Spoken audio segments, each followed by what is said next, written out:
करविराजितशङ्खचक्रकौमोदगी सरसिजं करुणासमुद्रं राधासहायम् अतिसुन्दरमन्दहासं पदालेशमनिशं मम हृदि भावयामि। श्रीगुरुवायूरप्पा शरणं, श्रीगुरुवायूरप्पा शरणं, ശ്രീ ഗുരുവായൂരപ്പ ശരണം.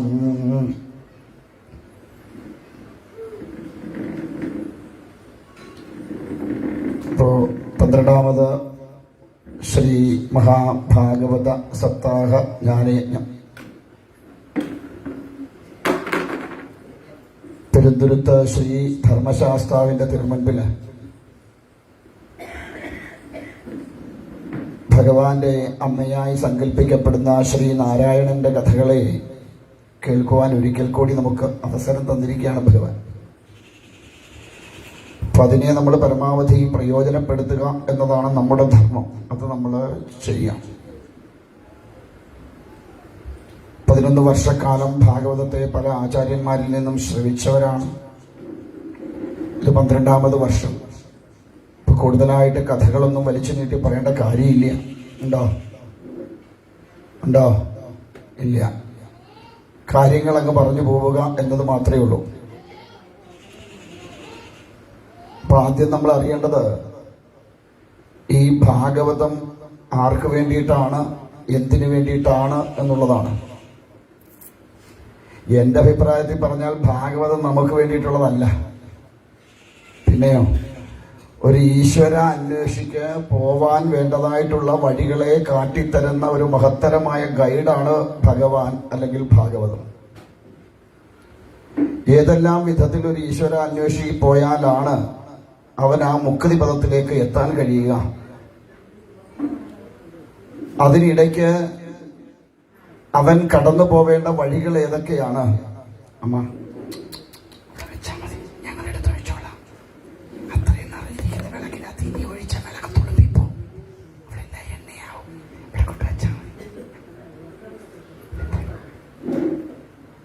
അപ്പോ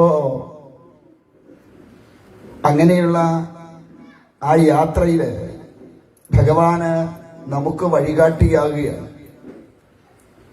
അപ്പൊ ചോദിക്കും, പിന്നെ എന്തിനാ സ്വാമി ഞങ്ങൾ ഇവിടെ വന്നിരിക്കണേ, ഞങ്ങൾക്കുള്ളതല്ലെങ്കിൽ? ഈ ഒരു മനുഷ്യജന്മം നമുക്ക് മുക്തിയിലേക്ക് എങ്ങനെയാണയം, അല്ലെങ്കിൽ എങ്ങനെയാണ് ഒരു മനുഷ്യജന്മത്തിൽ യാത്ര ചെയ്യേണ്ടത്, അതില് ഏതെല്ലാം ഘട്ടങ്ങളുണ്ട് എന്ന് നമ്മളെ ഭഗവാന്റെ ജീവിതത്തിൽ കൂടി തന്നെ നമുക്ക് കാട്ടിത്തരുന്നുണ്ട്. ബ്രഹ്മചര്യ ആശ്രമം മുതൽ സന്യാസാശ്രമം വരെ ഒരു മനുഷ്യൻ യാത്ര ചെയ്യുമ്പോൾ അവിടെ ഉണ്ടാകുവാൻ ഇടയുള്ള എന്തെല്ലാം വിധത്തിലുള്ള വിഘ്നങ്ങളുണ്ട്, അതിനെയൊക്കെ ഏതൊരു വിധത്തിലാണ് തരണം ചെയ്യേണ്ടത് എന്ന് നമുക്ക് ഭഗവാൻ തന്റെ ജീവിതത്തിൽ കൂടി കാട്ടിത്തരുന്നുണ്ട്.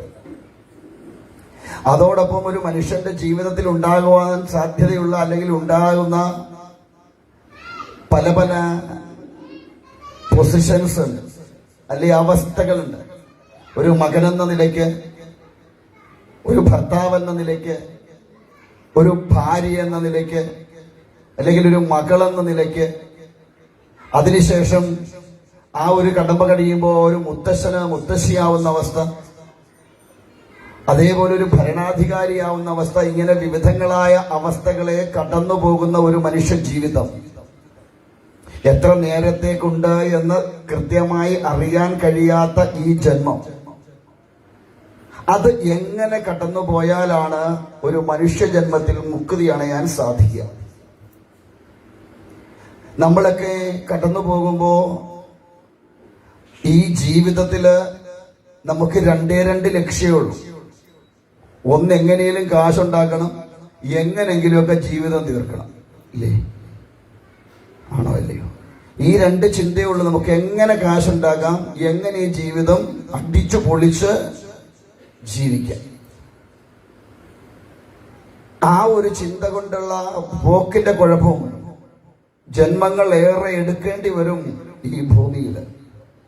ഈ ജന്മം ഒന്ന് അവസാനിക്കാം. ഏതൊരു ജീവിയായിട്ട് ജനിച്ചാലും ആ ജീവിതത്തിലെല്ലാം കൂടുതൽ അനുഭവിക്കുന്നത് ദുഃഖമായതുകൊണ്ട് ആ ദുഃഖത്തിൽ നിന്നുള്ള മോചനം എന്താണ്? ആ മോചനത്തെ കാട്ടിത്തരുന്നതാണ് ഭാഗവതം. ഇനി ഏതൊരു ജീവിക്കും ഉള്ളതുപോലെ ഉള്ള ഏറ്റവും വലിയൊരു ഭയം, ആ ഭയം മരണഭയമാണ്. ആ ഭയത്തിൽ നിന്ന് എങ്ങനെ മുക്തനാവാം? ഈ കാര്യങ്ങളാണ് ഭാഗവതം നമ്മെ പഠിപ്പിക്കണം. പക്ഷെ നമ്മളൊക്കെ എത്ര കാലം കേട്ടാലും എത്ര കാലം പറഞ്ഞാലും നമുക്കിത് രണ്ടും വിട്ടുമാറില്ല. മരണഭയവും, അല്ലേ? മരണഭയം പോവോ? ആ സ്വാമി മരിക്കുന്നത് വരെ അതുണ്ടാവും, അത് കഴിഞ്ഞാൽ പിന്നെ ഉണ്ടാവില്ല, ഇല്ലേ? മരണഭയം പിന്നെ ഉണ്ടാവേണ്ട കാര്യമില്ലല്ലോ, പിന്നെ ജനിക്കുമ്പോൾ ഉണ്ടായാൽ മതി, അല്ലേ? അപ്പൊ ജീവിതത്തില് മരണഭയം എങ്ങനെ ഇല്ലാതെയാവാം? ആ മരണഭയം ഇല്ലാതെയാക്കാനുള്ള ഔഷധമാണ് ഭാഗവതം. ഇനിയോ ഈ ജീവിതത്തില് അനുഭവിക്കുന്ന ദുഃഖത്തിൽ നിന്ന് എങ്ങനെ മുക്തനാവാം? ഈ ദുഃഖങ്ങളെല്ലാം ഉണ്ടാവണത് എന്തുകൊണ്ട് എന്ന് ചോദിക്കുമ്പോൾ അവിടെ പറയും, മമത്വം ഉള്ളത് കൊണ്ടാണ് ദുഃഖം ഉണ്ടാവുന്നത്. എന്റേത് എന്ന തോന്നലുള്ളത് കൊണ്ടാണ്. എന്റേത് എന്ന ഏതൊന്നിനോട് നമുക്ക് തോന്നലില്ലയോ, അടുപ്പമില്ലയോ എങ്കിൽ നമുക്ക് ദുഃഖം ഉണ്ടാവില്ല. ഇപ്പൊ എവിടെങ്കിലും ഒരാൾ മരിച്ചു എന്ന് കേട്ടാൽ നമുക്ക് ദുഃഖം ഉണ്ടോ? ഇല്ല. പക്ഷെ എന്റെ ഒരെണ്ണം പോയാലോ? അപ്പൊ എന്താ മറ്റേതിനോട് ആ ദുഃഖം തോന്നാഞ്ഞത്? അതെന്റേതല്ലാത്തത് കൊണ്ടാ. എന്റെ കയ്യിലെ കാശ് പോയാൽ എനിക്ക് സങ്കടം വരില്ലേ? വല്ലവന്റെ കയ്യിലെ കാശ് പോയാലോ? അത് പോയില്ലേ അതിശയമുള്ളൂ എന്ന് നമ്മൾ പറയും. എന്താ കാരണം? നമുക്കൊരു ദുഃഖവും ഇല്ല അതുകൊണ്ട്. കാരണം അതൊന്നും നമ്മളെ ബാധിക്കുന്ന വിഷയങ്ങളല്ല, അല്ലേ? അപ്പൊ അതുകൊണ്ട് ഈ മമത്വം എന്നൊന്ന് ഇല്ലാതെയാക്കണം. എവിടെല്ലാം എന്റേത് എന്നുണ്ടോ അവിടെല്ലാം ദുഃഖമുണ്ട്. ഇനി ഞാൻ എന്നൊരു ഭാവമുണ്ടോ അവിടെയും ഉണ്ട് ദുഃഖം. അത് നമുക്ക് സപ്തമസ്കന്ധത്തിലേക്ക് കടന്നു വരുമ്പോൾ നമുക്കറിയാൻ പറ്റും. ഇവിടെ ഇന്ന് ഭഗവാന്റെ അവതാരം കാണിച്ചത് വരാഹാവതാരമാണ്. എന്റെ എന്ന് എവിടുണ്ടോ അവിടെ ദുഃഖമുണ്ട്. ആ ദുഃഖം ഇല്ലാതെ ആവണമെങ്കിൽ എന്റെ എന്ന ഭാവം ഇല്ലാതെയാവണം. ശ്രീശുക ബ്രഹ്മർഷിയാണ് ഭാഗവതം ഉപദേശിച്ചു കൊടുക്കുന്നത് പരീക്ഷിത് മഹാരാജാവിന്. ചക്രവർത്തിയായിരുന്ന പരീക്ഷിത് മഹാരാജാവ് തനിക്ക് 7-ാം നാൾ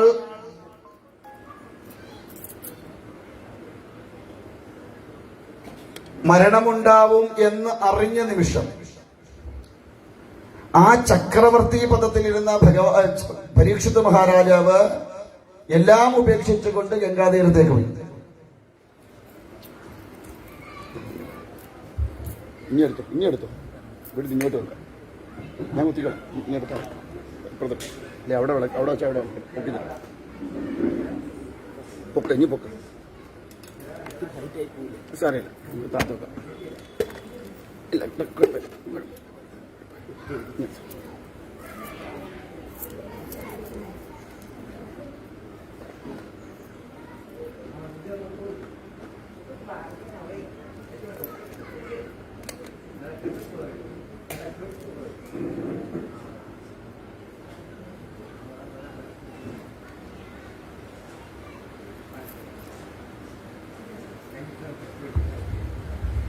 എന്താ പറഞ്ഞു വന്നേ?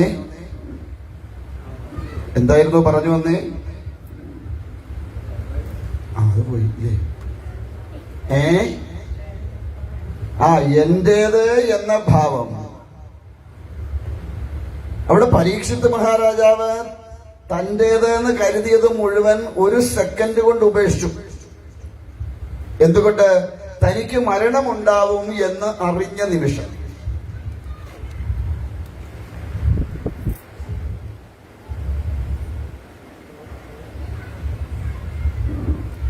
ആ മരണഭയം തനിക്കെല്ലാം ഉപേക്ഷിക്കാനുള്ള ഒരു ഉപാധിയായിട്ട് മാറി. നമ്മളെപ്പോഴാ മരിക്കാവല്ല നിശ്ചയമുണ്ടോ? ഉറപ്പുള്ളവരെന്ന് മമ്മ കുട്ടിയിട്ടുള്ളവരെല്ലാം ഉണ്ടോ? ഇന്നപ്പം ഞാൻ മരിക്കും എന്ന് ഉറപ്പുള്ളവരെന്ന് യോഗ്യേ? അല്ലെ ഇന്നപ്പോഴേ മരിക്കൂ എന്ന് ഉറപ്പുള്ളവര്? ആർക്കും അറിയില്ല. എന്നിട്ട് നമ്മൾ നടക്കണത് എങ്ങനെയാ? ഗുരുവായൂർ കേശവൻ എഴുന്നള്ളത്തിന് നെറ്റിപ്പട്ടം കെട്ടിട്ട് ഇറങ്ങി വരുന്ന പോലെ അല്ലേ? എന്തൊരു തലയെടുപ്പാന്നൊക്കെ വരുന്ന വരവ് കണ്ട സ്വാമി, ഇതിനേക്കാൾ അപ്പുറം വേറൊരെണ്ണം ഇല്ലാത്ത പോലെ നമ്മളെ വരവ്. എപ്പോഴാ പോണേന്ന് അറിയില്ല. ഈ നെറ്റിപ്പട്ടം കെട്ടി വരണ പോലെ ഇങ്ങോട്ട് ഞെരിഞ്ഞിങ്ങോട്ട് വരുമ്പോ ആ ഞെരിയുമ്പോഴാ കാറ്റ് വന്നെങ്കിൽ ഞെരിഞ്ഞ് അവിടെ ഇരിക്കാം, പിന്നെ പതുക്കെ അങ്ങ് എരിയാം അഗ്നിയില്. ഇത്രയേ ഉള്ളൂ. പക്ഷെ എന്നാലും നമ്മുടെ അഹങ്കാരം മാറില്ല ഉള്ളിൽ നിന്ന് പോലെ. ആ അഹങ്കാര ബോധം എപ്പോഴും നമ്മളെ ഇങ്ങനെ മുൻപിട്ട് നിർത്തും. എന്തുകൊണ്ടാ? എന്റേതും എനിക്കും ഞാനും എന്നുള്ള അഹംബോധമുണ്ട്. ശ്രീശുഖ ബ്രഹ്മർഷിക്ക് ഇതൊന്നും ഉണ്ടായിരുന്നില്ല. കാരണം എന്താ? ഈ പ്രപഞ്ചം മുഴുവൻ താൻ തന്നെയാണ്, അല്ലെങ്കിൽ ഈ പ്രപഞ്ചത്തിന് സാക്ഷിയായി നിൽക്കുന്ന ആ സ്വരൂപം ഏതൊന്നാണോ അത് തന്നെയാണ് ഞാൻ എന്ന ഉത്തമമായ ബോധമുള്ളത് കൊണ്ട് ഈ ബോധം നമുക്കില്ല. ഈ കാണുന്നതൊക്കെ എന്റേതാണ്, ഈ കാണുന്നതൊക്കെയാണ് ഞാൻ എന്നുള്ള ചിന്തയില് നമ്മൾ പായുന്നത് കൊണ്ട് ഞാൻ എന്നത് സ്വയം ആ ശിവസ്വരൂപമാണ്, ആത്മചൈതന്യം എന്ന് പറയുന്ന ബ്രഹ്മം തന്നെയാണ് ഞാൻ എന്ന ബോധം നമുക്കില്ലാത്തത് കൊണ്ട് പലതും എന്റേതും എനിക്കും ഉള്ളതായിട്ട് മാറും. വ്യാസർഷി തന്നെ വിട്ടുപോകുന്ന തന്റെ പുത്രനായി ഇരിക്കുന്ന ശ്രീശുഖ ബ്രഹ്മർഷിയെ നോക്കിക്കൊണ്ട് പുത്രായി എന്ന് നീട്ടി വിളിക്കുമ്പോ ശ്രീശുഖ ബ്രഹ്മർഷി അല്ല മറുപടി കൊടുത്ത ഈ പ്രപഞ്ചമാണ്. കാരണം പ്രപഞ്ചത്തിൽ മുഴുവൻ വിലയം പ്രാപിച്ചു നിൽക്കുന്ന സ്വരൂപമായിട്ട് മാറിയിരുന്നു ശ്രീശുഖ ബ്രഹ്മർഷി. അങ്ങനെ ഒരാളാണ് പരീക്ഷിത് മഹാരാജാവിന് ഭാഗവതം ഉപദേശിക്കാനായിട്ടത്. എന്തുകൊണ്ട്? എപ്പോഴാണോ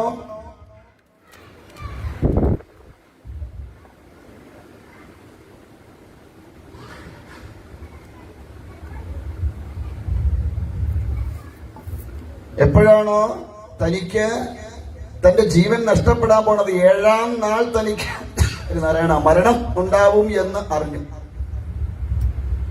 നോക്കൂ, ഒരു സാമ്രാജ്യം ഭരിക്കുന്ന ഒരു ചക്രവർത്തി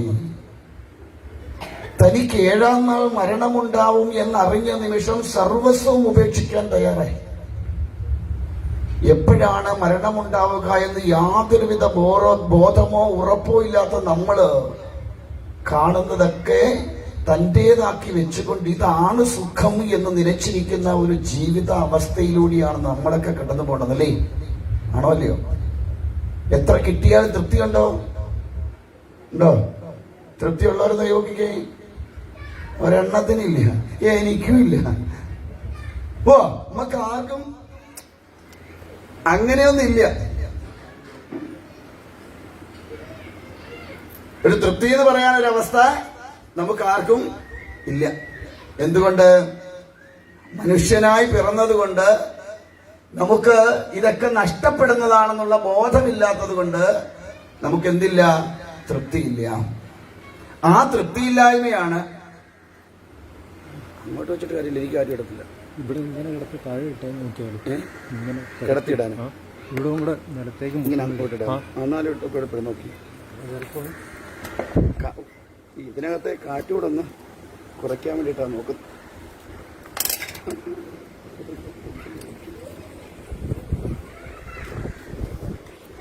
അങ്ങനെ ഓക്കെ. അപ്പോ ആ തൃപ്തിയില്ലായ്മ മാറണം.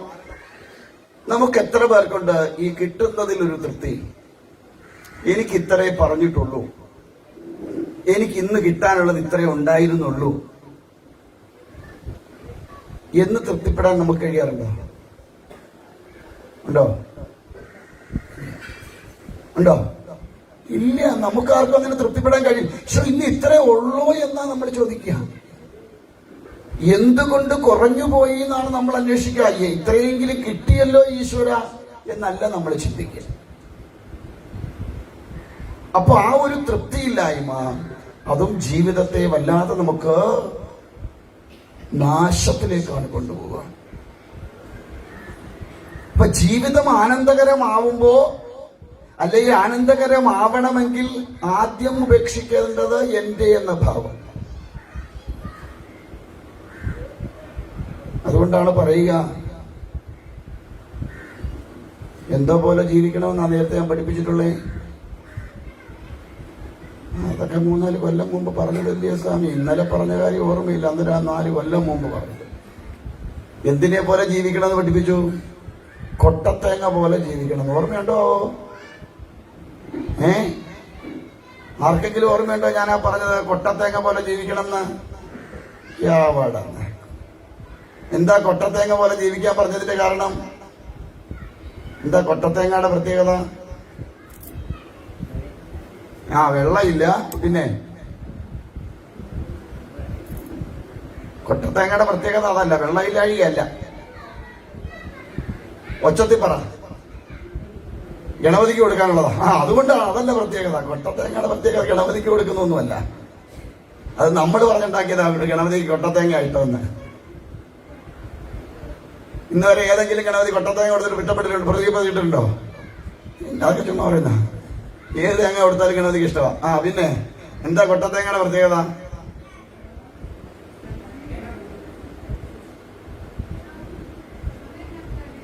വെള്ളമില്ലാത്ത തേങ്ങ കൊട്ടത്തേങ്ങ, തുടക്കത്തേങ്ങ. വെള്ളമില്ലാതെ ആയതുകൊണ്ട് കൊട്ടത്തേങ്ങ ആവൂല. നിങ്ങളാരും കൊട്ടത്തേങ്ങ കണ്ടിട്ടില്ല. ആരുടെ പറഞ്ഞു? ചിരട്ടയിൽ നിന്നത് ബന്ധം വേറുപെട്ട് നിൽക്കും. കുടിക്കാൻ ചെയ്യും, കൊടുങ്ങും. എന്തുകൊണ്ട്? ചിരട്ടയിൽ നിന്നുള്ള ആ കാമ്പിന്റെ ബന്ധം വേറുപെട്ട് കിടക്കും. ചിരട്ടയും കാമ്പുമായിട്ട് യാതൊരു ബന്ധം ഉണ്ടാവില്ല. ഇതുപോലെ ആയിരിക്കണം നമ്മൾ. ആ ചിരട്ട എപ്പോ പൊട്ടിച്ചാലും ആ കാമ്പിന് വല്ല കുഴപ്പം പറ്റുമോ? ഇല്ല. കാമ്പ് ഈസി ആയിട്ടേക്ക് പോരും. ഇതുപോലെ ആയിരിക്കണം നമ്മുടെയും ജീവിതം എന്നും പറഞ്ഞ് ഇന്ന് വീട്ടിൽ ചെന്ന് പറയരുത്. ചേട്ടാ സ്വാമി പറഞ്ഞു കൊട്ടത്തേങ്ങ പോലെ ജീവിക്കണമെന്ന്, അതുകൊണ്ട് ഇന്ന് മുതൽ ചേട്ടന് ചേട്ടന്റെ വഴി, എനിക്ക് എന്റെ വഴി എന്നും പറഞ്ഞ് പോകണമെന്ന് ഞാൻ പറഞ്ഞില്ല. നമ്മളിൽ നിക്ഷിപ്തമായിരിക്കുന്ന എല്ലാ കർമ്മങ്ങളും നാം അതിൻ്റെതായ അർത്ഥതലത്തിൽ നിന്നുകൊണ്ട് ധർമ്മത്തോടുകൂടി അനുഷ്ഠിക്കുകയും വേണം. എന്നാൽ ഇതെല്ലാം ഇന്നല്ലെങ്കിൽ നാളെ തന്റെ കൈവിട്ടു പോകുന്നതാണെന്നുള്ള ബോധം കൂടി നമുക്ക് ഉള്ളിലുണ്ടാവണം. ഭർത്താവ് എന്നും കൂടെ ഉണ്ടാവുമോ? ഭാര്യ എന്നും കൂടെ ഉണ്ടാവുമോ? മക്കളുണ്ടാവുമോ? ഇന്നത്തെ കാലത്ത് ഒട്ടും കാണത്തില്ല അല്ലേ? വെറുതെ വളർത്തൽ മാത്രമേ ഉള്ളൂ. മിച്ചം കിട്ടിയാ ഭാഗ്യം, അത്രയേ ഉള്ളൂ. ബന്ധുക്കൾ ആരെങ്കിലും കൂടെ ഉണ്ടാവുമോ? ഉണ്ടാവും, കൈ കാശുണ്ടെങ്കിൽ, അല്ലെ സ്ഥാനമാനങ്ങൾ ഉണ്ടെങ്കിൽ. അല്ലെങ്കിൽ ഒരു ബന്ധുക്കളും കാണൂല. നിങ്ങൾക്ക് നാളെ ഒരു ദുരിതകാലം വരട്ടെ, നിങ്ങളുടെ കൂടെ ബന്ധുക്കൾ കാണുമോ? ഉണ്ടാവുന്നു വേണ്ടാത്ത ഉണ്ടാവുമോ? ഓരോരുത്തരും തിരിഞ്ഞു നോക്കൂല. അത് അവന്റെ കയ്യിലിരിപ്പോണ്ട് പറ്റിയാന്ന് പറഞ്ഞ് ഇട്ടേച്ചു പോകും. അപ്പൊ ഈ പറയുന്ന ഈ പ്രപഞ്ചത്തിൽ കാണുന്ന ഒരു വസ്തുക്കളും നമ്മളോടൊപ്പം എന്നും നിലനിൽക്കുന്നതല്ല. അന്നും ഇന്നും എന്നും നിലനിൽക്കുന്ന ഒന്നേ ഒന്നുള്ളൂ. ഏത്? അത് സാക്ഷാൽ ഈശ്വരനാണ്. നമ്മുടെ ഉള്ളില് ആത്മസ്വരൂപിയായി നിലകൊള്ളുന്ന, ഈ ജഡത്തിന് ചൈതന്യമായി നിലകൊള്ളുന്ന ആ ഒരു സ്വരൂപം മാത്രമേ ഉള്ളൂ എന്നുള്ള ബോധം എപ്പോഴും ഉള്ളിലിട്ടുകൊണ്ട് വേണം നമ്മൾ എന്തിനു വേണ്ടി നീങ്ങുമ്പോഴും നീങ്ങാൻ. അങ്ങനെ നീങ്ങിയാൽ നമുക്കൊന്നിനോടും യാതൊരു വിധമായ ആർത്തിയും ഉണ്ടാവില്ല, ഒന്നിനോടും അമിതമായ ആവേശവും ഉണ്ടാവില്ല. ഈ ശരീരം നശിക്കുന്നതാണെന്നുള്ള ബോധം ഉണ്ടാക്കിയെടുക്കാം. 18 വയസ്സിൽ 19 വയസ്സിൽ 25 വയസ്സ് വരെ ഇരുന്നവരാണ് ഇപ്പൊ നമ്മുടെ ഇരിപ്പ്. ഒരു 35 കഴിഞ്ഞപ്പോ എന്തോ പറ്റി? അവിടെ ഇവിടെയൊക്കെ വിളക്കാൻ തുടങ്ങി. അത് നമ്മളെ കറപ്പിക്കാൻ ഓടി. അത് കഴിഞ്ഞപ്പോ 4 ചുളിവ് വീണു. ഞാൻ ചിലപ്പോൾ വിചാരിക്കും ഇലക്ട്രിക് ഈ തേപ്പൊറ്റി വെച്ച് തേച്ചാ ചുളിവ് നൂരാ തൊലി പോകുന്നുള്ളതുകൊണ്ടായിരിക്കും നോക്കാതെ. അല്ലെങ്കിൽ എന്തെല്ലാം പണി നോക്കിയേ നമ്മളില്ലേ? ഏതെല്ലാം വിധത്തിലാ ഇതിനെ ഒന്ന് പിടിച്ച് നിർത്താൻ പെടുന്ന പെടാപ്പാട് ഇല്ലേ? ആണോ അല്ലേ? എന്തിനു വേണ്ടിയിട്ടാ? അവ അറിയത്തില്ല. എന്തുകൊണ്ടാ ഇതിനെല്ലാം നോക്കണത്? എന്തുകൊണ്ടാ? ഇത് എന്റേതാണെന്നുള്ളൊരു ബോധം ഉള്ളത് കൊണ്ട്. ഇത് എന്റേതാണെന്ന് നമുക്കൊരു ധാരണ നമ്മുടെ ഉള്ളിലുണ്ട്. ഇത് പോയാ ഞാൻ പോയിന്നാ ഇല്ലേ? അങ്ങനെയല്ലേ പറയണേ? ഇന്നലെ രാവിലെ രാമേന്ദ്ര ചേട്ടൻ പോയി. രാമേന്ദ്ര ചേട്ടൻ പോയോ? ഇല്ല. രാമേന്ദ്രന്റെ ശരീരം മാത്രമേ പോയുള്ളൂ ഇല്ലേ? ആണോ അല്ലയോ? രാമേന്ദ്രൻ ചേട്ടനെ ആരെങ്കിലും അഗ്നിയിൽ വെച്ചോ? അതൊന്നും മിണ്ടുന്നില്ല. വെച്ചോ?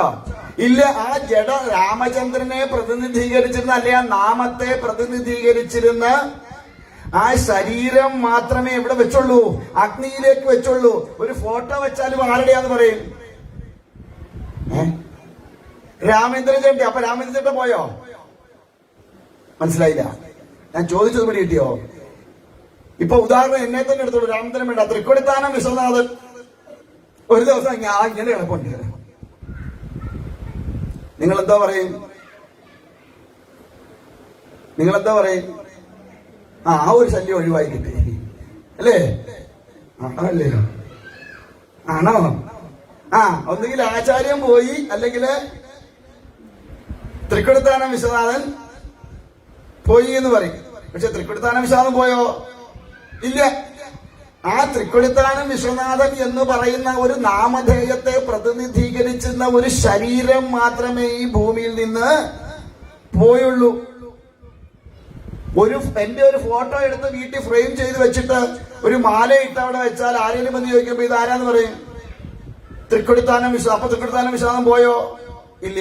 ഈ നാമധേയത്തെ ഉൾക്കൊണ്ട ഒരു ശരീരം മാത്രമാണ് ഉപേക്ഷിക്കപ്പെടുന്നത്. ആ സ്വരൂപം, ഉള്ളിൽ നിൽക്കുന്ന ആ സ്വരൂപം ഒരിക്കലും നശിക്കണില്ല. അത് എന്നും നിലനിൽക്കുന്നതാണ്. അപ്പൊ ഞാൻ എന്ന സ്വരൂപം ഒരിക്കലും നശിക്കണതല്ല. ഈ ഞാൻ എന്ന് തെറ്റിദ്ധരിക്കപ്പെടുന്ന ഈ ശരീരം മാത്രമേ നശിക്കുന്നുള്ളൂ. ശ്രദ്ധിച്ചു കേട്ടിരുന്നോണം. ഈ ശരീരം നശിച്ചാലും ഞാൻ എന്ന സ്വരൂപം ഒരിക്കലും നശിക്കുന്നില്ല. അത് ശാശ്വതമായി നിലനിൽക്കുന്ന ഒന്ന് തന്നെയാണ്. അതുകൊണ്ട് ഞാൻ എന്നത് ഈ ശരീരമല്ല എന്ന തിരിച്ചറിവ്, ഇത് ഇന്നല്ലെങ്കിൽ നാളെ താഴെ പോകും. പോണ പോക്കിലായിരിക്കും ചിലപ്പോ ഇങ്ങോട്ടൊന്നും വീണു. അവിടെ കൊണ്ട് നോക്കിയപ്പം കഴിഞ്ഞു. എന്ത് പറ്റിയതാ? സൈലന്റ് ആരെന്ന ആരും അറിഞ്ഞില്ല. ടപ്പെന്നാ പോയി അല്ലേ? പിന്നെ ആ ശരീരത്തെ എന്തിനെങ്കിലും കൊള്ളാമോ? എന്റെ പ്രിയപ്പെട്ട ഭർത്താവിന്റെ ശരീരമാണെന്ന് പറഞ്ഞ് എന്റെ ഭാര്യ പൊതിഞ്ഞു കെട്ടിക്കൊണ്ടിരിക്കുവോ? 24 മണിക്കൂർ ആവുന്നതിന് മുമ്പ് പറയാം, എവിടെങ്കിലും കൊണ്ട് കത്തിച്ച് കളയാൻ പറയില്ലേ? എന്താ കാരണം? ആ നാറിയിട്ട് വീട്ടിൽ ഇരിക്കണ്ട അല്ലേ? ആണോ? അങ്ങനെയുള്ള ഒരു സാധനത്തെ അല്ലേ നമ്മൾ ഈ സ്നേഹിക്കണത് മുഴുവൻ? ആണോ അല്ലയോ? ഈ ജീവനുള്ള കാലത്ത് തന്നെ നമുക്ക് ഇതിന്റെ നാറ്റം സഹിക്കാൻ പറ്റില്ല. പറ്റുമോ? എന്തെല്ലാം ആ നാട്ടുകാരെ നാറ്റിക്കാതിരിക്കാൻ നമ്മൾ അടിച്ചോണ്ട് വരുന്നത് അല്ലേ? ഏതെല്ലാം വിധത്തിലുള്ളതുണ്ടോ? തുണിയിലടിക്കുന്നതും ശരീരത്തടിക്കുന്നതും തലേപ്പ് അടിക്കുന്നതും എന്ന് വേണ്ട എന്തെല്ലാം അടിച്ചോണ്ടാ നമ്മൾ നാട്ടുകാരുടെ നടക്കണില്ലേ നാറാതിരിക്കാൻ? ആണോ അല്ലയോ? അപ്പൊ ഈ ജീവനുള്ള കാലത്തെ ഈ ശരീരത്തിന്റെ ദുർഗന്ധം സഹിക്കാൻ പറ്റില്ല. അപ്പൊ ഇതിനകത്തുള്ള ജീവനൂടെ പോയി കഴിഞ്ഞാലുള്ള അവസ്ഥ ഒന്ന് ആലോചിച്ച് നോക്കൂ. അങ്ങനെ ഏത് സമയത്തും നാറ്റം മാത്രം ഉണ്ടാക്കുന്ന ഒരു വസ്തുവിനെയാണ് നമ്മൾ ഇത്രയും ഗംഭീരമായിട്ട് വർണ്ണപ്പേപ്പർ ഇട്ട് പൊതിഞ്ഞുകൊണ്ട് കിടക്കുന്നത് ഇല്ലേ? എത്ര ആയിരം രൂപയുടെ സാരി മേടിച്ച ഈ സാധനത്തെ ചുറ്റുന്നേ അല്ലേ? ഈ കഴിഞ്ഞിടയ്ക്ക് ഒരു തമിഴ്നാട്ടിലുള്ള ഒരു ചേച്ചി പറഞ്ഞ കേട്ടു, ഒരു 15 ലക്ഷം രൂപയുടെയെങ്കിലും പട്ടുസാരി ഇപ്പൊ വീട്ടിൽ ഇരിപ്പുണ്ടെന്ന്. ആലോചിച്ച് നോക്കൂ. ഈ ചീഞ്ഞു നാറുന്ന സാധനത്തിനെ പൊതിയാനാ അല്ലേ? എന്തെങ്കിലും ഒരെണ്ണം ചുറ്റിയാ പോരെ? അപ്പൊ ഞാൻ അല്ലെങ്കിൽ പിന്നെ എന്തിനാ ഇത്രയും വില കൂടിയതൊക്കെ എടുത്ത് വിട്ടുകൊണ്ട് കിടക്കണേ? നമ്മളൊക്കെ ചിന്തിച്ചിട്ടുണ്ടോ? എന്തിനാ ഇത്രയും വില കൂടിയ സാധനങ്ങൾ എടുക്കണേന്ന്? ഉണ്ടോ? എന്തിനാ 1500 രൂപയുടെ ചുരിദാർ മേടിക്കുന്നത്? എന്തിനാ 2000, 2500, 3000 രൂപ കൊടുത്ത് ഷർട്ടും 5000, 10000 കൊടുത്ത് ജീൻസും മേടിച്ചിരുന്നു? എന്തിനാ? ആ മറ്റുള്ളവരുടെ മുമ്പിൽ ചെല്ലുമ്പോൾ ഞാൻ ഇച്ചിരി ഗമയുള്ളവനാണ് കാണിക്കണം. എന്നെ ആരെങ്കിലുമൊക്കെ ഒന്ന് നോക്കണം. അല്ല, ഇതിക്ക് ഒന്നും ആവശ്യമില്ല. സാധാരണ തുണി കൊടുത്താൽ മതി. നാണം മറയ്ക്കാൻ തന്നെ പറഞ്ഞിട്ടുള്ളൂ ഇല്ലേ? ഇപ്പൊ ആ സാധനം കുറവാ ഇല്ലേ? അതുകൊണ്ട് കാശ് കൊടുത്താൽ ഇങ്ങനെയുള്ള തുണിയാ മേടിക്കുന്നതെല്ലാം. അവിടെ ഇവിടെ എല്ലാം തുളയുള്ളതാ. ഡിസ്കൗണ്ട് തുണിയാ ഇപ്പൊ കാശ് കൊടുത്ത് മേടിക്കണേ ഇല്ലേ? പണ്ട് കാലത്ത് കാശ് കൊടുത്ത് മേടിച്ച് തുന്നി തയ്ച്ച് ചേർക്കുമായിരുന്നു. ഇപ്പൊ കാശ് കൊടുത്ത് മേടിച്ച് തുളയിട്ടിടും. ഇപ്പൊ അതും വലിയ നാണമെന്ന് പറയുന്ന സാധനം അധികമൊന്നും ഇപ്പൊ ആർക്കും ഇല്ല. പിന്നെ എവിടെങ്കിലുമൊക്കെ ചില തുണി വേണം, അത്രേ ഉള്ളൂ. അതാ ഇപ്പോഴത്തെ അവസ്ഥ ഇല്ലേ? ഞാൻ പറഞ്ഞു വന്നതെന്താ വെച്ചാൽ, എനിക്ക് തോന്നുന്നു നമ്മൾ ഈ ശരീരം അത്ര ശാശ്വതമായിട്ടുള്ളതൊന്നും അല്ല എന്നുള്ള തിരിച്ചറിവ് കൊണ്ടാണോ ഇപ്പോഴത്തെ പിള്ളേർ ഇങ്ങനെ തുളയുള്ളത് മേടിച്ചിടുന്നതെന്ന് അറിയത്തില്ല. കാരണം ശരീരം ഏതു നിമിഷവും താഴെ പോകുന്നതാണ്. അതിനെ എത്രമാത്രം പിടിച്ചു വെക്കാൻ നോക്കിയാലും അത് അധികകാലമൊന്നും നിലനിൽക്കുന്ന ഒന്നല്ല. അതുകൊണ്ട് ഈ ശരീരത്തെ അല്ല സ്നേഹിക്കേണ്ടതാണ്.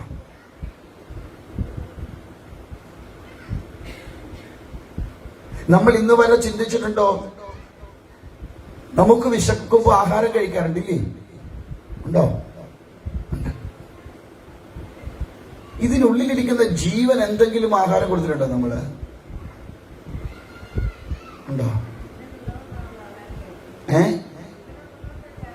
ജീവൻ ഉള്ളത് കൊണ്ട് ആഹാരം. അപ്പൊ ജീവനുള്ള ആഹാരം വല്ലതും കൊടുത്തിട്ടുണ്ടോ നമ്മള്? ഉണ്ടോ? ശരീരം നിലനിൽക്കാനുള്ള ആഹാരം കഴിക്കണം ഇല്ലേ? പണ്ട് കാലത്തൊക്കെ ജീവിക്കാൻ വേണ്ടി കഴിക്കായിരുന്നു. ഇപ്പോ കഴിക്കാൻ വേണ്ടി അങ്ങ് ജീവിക്കുവോ? പണ്ടൊക്കെ ഒരു ചാണ് വയറായിരുന്നു. ഇപ്പൊ 2, 2.5, 3 ചാണ് വയറാണ് ഇപ്പൊ ഓരോരുത്തർക്ക് ഇല്ലേ? ശരിയല്ലേ? ചിലരുടെ കഴിപ്പ് കാണുമ്പോ എനിക്ക് അങ്ങനെ തോന്നുക. 3, 3.5 ചാണൊക്കെ ഓരോരുത്തർക്ക് വയറിപ്പോ. ഇതെല്ലാം ചെയ്യണത് എന്തിനാ? ഈ ശരീരം കാരണം ഈ വിശപ്പ് വന്നാൽ അല്ലെങ്കിൽ ആഹാരം കഴിക്കാതിരുന്നാൽ ശരീരം ക്ഷീണിക്കും. ശരീരം ക്ഷീണിച്ചാൽ അതാണ് രോഗമായിട്ട് മാറും. രോഗമായിട്ട് വന്നാൽ ഈ ശരീരം നിലനിൽക്കാതെ വരും. ഇതിനല്ലേ ആഹാരം കഴിക്കണത്? ഈ ആഹാരം കഴിക്കുമ്പോ എന്നാൽ എന്റെ ഈ ശരീരത്തെ നിലനിർത്തുന്ന ആ സ്വരൂപത്തിന് വേണ്ടി എന്തെങ്കിലും ചെയ്തു കൊടുത്തിട്ടുണ്ടോ നമ്മള്? അല്ലെ ആ ജീവനെ രക്ഷിക്കാൻ എന്തെങ്കിലും നമ്മൾ കൊടുത്തിട്ടുണ്ടോ?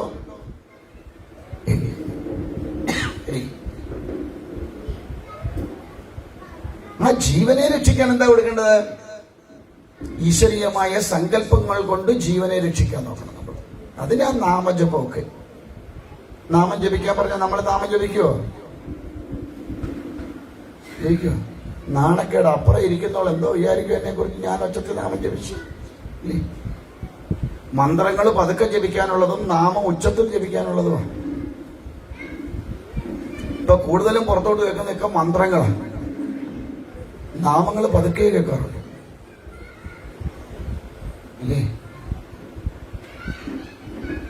അതുകൊണ്ട് ഈ ശരീരം ഏതു നിമിഷവും താഴെ പോകുന്നതാണെന്നുള്ള ഒരു ബോധം നമ്മുടെ ഉള്ളിൽ ഉറപ്പിച്ചുകൊണ്ടാവണം നമ്മുടെ ജീവിതത്തിന്റെ യാത്രയിൽ നമ്മൾ ഓരോ നിമിഷവും മുൻപോട്ട് പോകുന്നത്. ഞാൻ ഈ സമ്പാദിച്ചു കൂട്ടി വെക്കുന്നതൊന്നും എന്റെ ജീവിതത്തിലെ അവസാനം വരെ അല്ലെങ്കിൽ എന്റെ കൂടെ വരുന്നതല്ല ഇതൊന്നും എന്നുറപ്പിക്കണം. ഇന്നലെ ഈളവൻ പറഞ്ഞായിരുന്നു, നമ്മളാൽ കഴിയുന്നത് എന്തും ഒരാൾ പറയാതെ സ്വയമേവ നമ്മൾ കൊണ്ടുവന്ന് എവിടെ കൊടുക്കണമെന്ന്? ആർക്ക് കൊടുക്കണമെന്ന് പറഞ്ഞു? ആർക്ക് കൊടുക്കണമെന്ന് ഇന്നലെ പറഞ്ഞ്? ഇന്നലെ ഞങ്ങൾ ആരും ഇവിടെ ഇല്ലായിരുന്നു സ്വാമി ഇല്ലേ?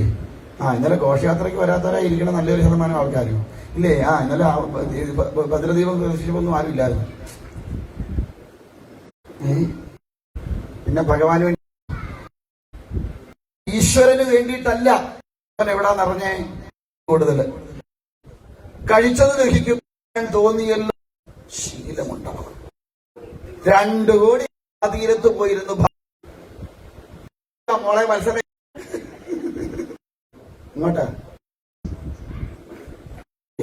ഇനി ചോദിച്ചാൽ തുളുമ്പിണ്ട് പേര് ഇവിടെ നിരന്നിരിക്കും. സത്യമായിട്ടാണ് നമ്മള് ഇനി കൂടുതലായിട്ടൊന്നും വേണ്ട. പറഞ്ഞിട്ടുണ്ടോ? ധർമ്മപുത്രന് മോനെ ഒരു കസാര എടുത്ത് ഇത്രമാത്രം അല്ലേ? സൈഡിലെ 10 സെന്റ് നടത്തി മുഖം നോക്കിയാ ബാക്കിയെല്ലാം മിഥ്യ. അജാമിളമാരൻ അല്ലേലും അജാമിള ഇപ്പോഴത്തെ പിള്ളേർ നാഥൻ ഗോപാലൻ മോനെ കിട്ടുവേ കിട്ടും. നമ്മൾ പണ്ടുള്ള തോന്നുവോ പണ്ടാരക്കാരാന്ന് ഈ പറയുന്നു. നാമം ചോദിച്ചോളാൻ പറയട്ടെ.